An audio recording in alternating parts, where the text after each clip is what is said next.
Welcome to episode 1 of Building in Public, where I hope to showcase the winnings, the learnings, and practical insights of scaling a business from $0 to $60,000 a month for you to consume and hopefully find real value in. If you're interested in what the format of these videos will look like moving forward, it is as follows. We'll be doing an active client reflection, leads, what we are currently building internally, a win of the week, a learning, and a creative of the week. And the creative will be something we have produced internally for a client, and we will be focusing only on creatives that go on to generate results, because why else would we bother? So let's get into it. Alrighty, so the juicy stuff is active clients. We currently have 5 active clients at Stay A While on 3 or 6 month retainers for us for their ad creatives. And in order to get to the goal, we need 15 clients in total. So we're a third of the way. However, I do anticipate a drop off of 1 or 2 clients next month. But obviously the goal, and I'll explain later in this video with our lead gen system, is to get a lot more on board. So active leads is just what I'm going to refer to as any warm clients that haven't signed yet, that are kind of on the fence. So we have 2 of them currently, and don't worry, I know sales I should have closed on the call, but the pushy salesy stuff isn't me. I'm much more about trying to just show value and believe that when the client is right for us, they'll find us. We are currently building a lead gen system, and we're in the early stages of testing whether paid or organic is going to be the best way forward. Obviously with organic, it is an unlimited amount of darts at a board.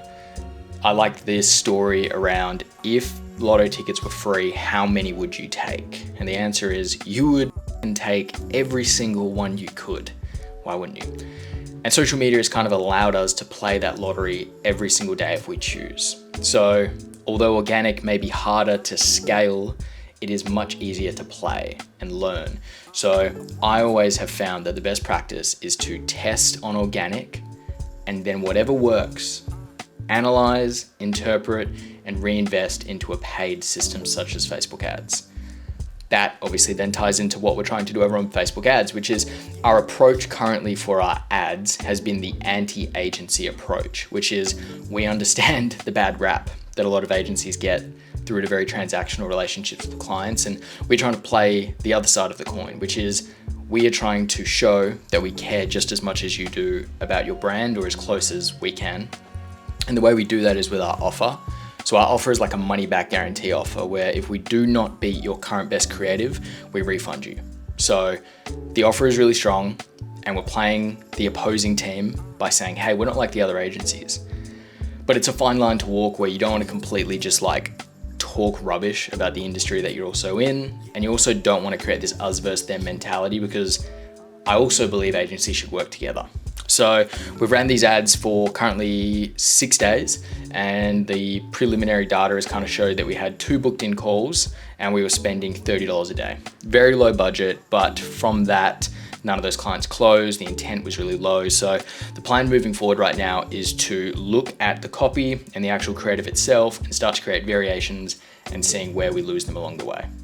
Next week, when we jump on, I'll do a follow-up to how the building went in terms of how these leads are going and how the organic versus paid has played out.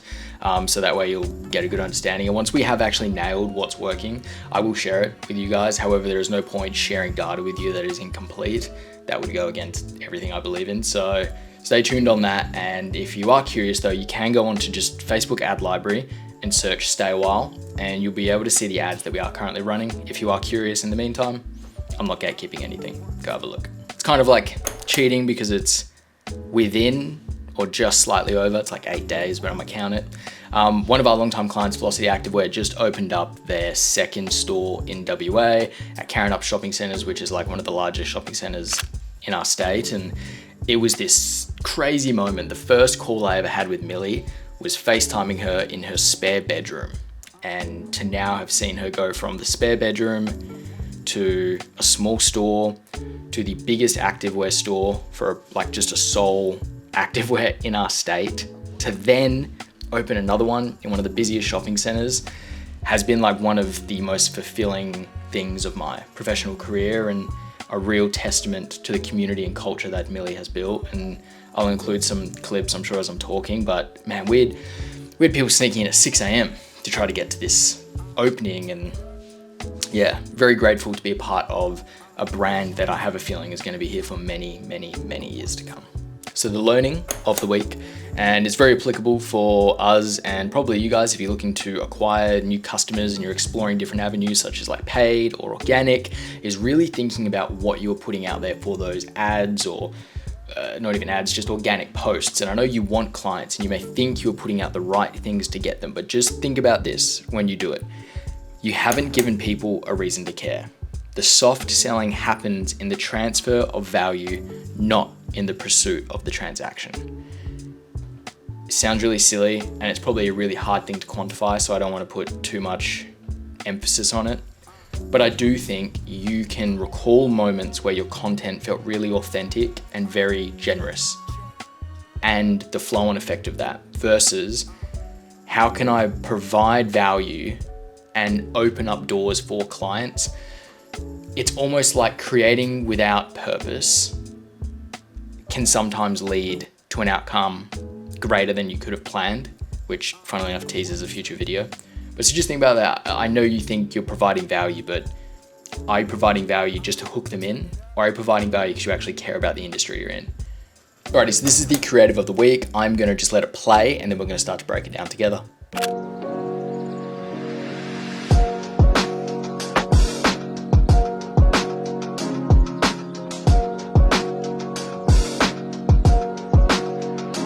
So that was one of our clients called The B Store. They are an online and brick and mortar shoe store. They sell everything from Blundstones all the way to Birkenstock. And a fun fact is they sell more Birkenstock than Birkenstock. So it was pretty obvious which brand we were gonna focus on for our creatives to really kind of drive the online sales further.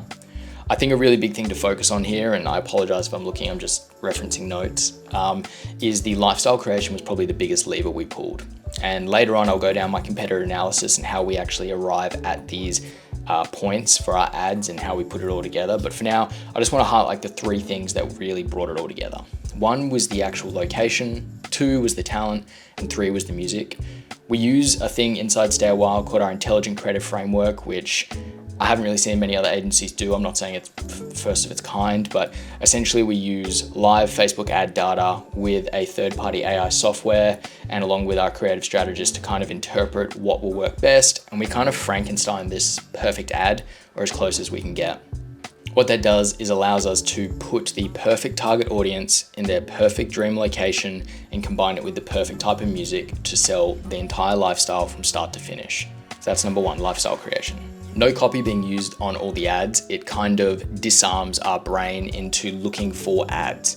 So by having none of that on the screen, we instantly tick a box and it becomes so native to the platform like Facebook or Instagram, you just consume it without realizing. Faceless talent.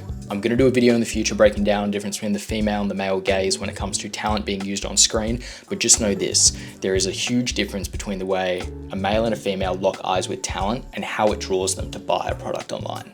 So by making it faceless, it becomes a brand for everyone. And that is it for episode 1 of Building in Public. I am very nervous. I'll be honest, I've done about 1,000 retakes and the goal is to get to a complete, uncut and unedited version of this. But for now, for the sake of your brain and mine, I will cut this. But thank you to everyone who watched the introduction, and I hope everyone who watches this gets some value. And even if you want to go and steal the creative and test it with your client, do it and let me know how it goes. I can guarantee you that it has worked for our client. This isn't fluff, and I promise you that I'll never share anything that hasn't been tested, tried, and worked. If it hasn't worked, I'll definitely tell you. My goal really with this is to make sure that you find value at whatever point you check in, whether that is the learning, the ad creative, or even just what we're building as a company. If there's anything you want to see more, let me know in the comments down below. And until then, I will see you next Sunday.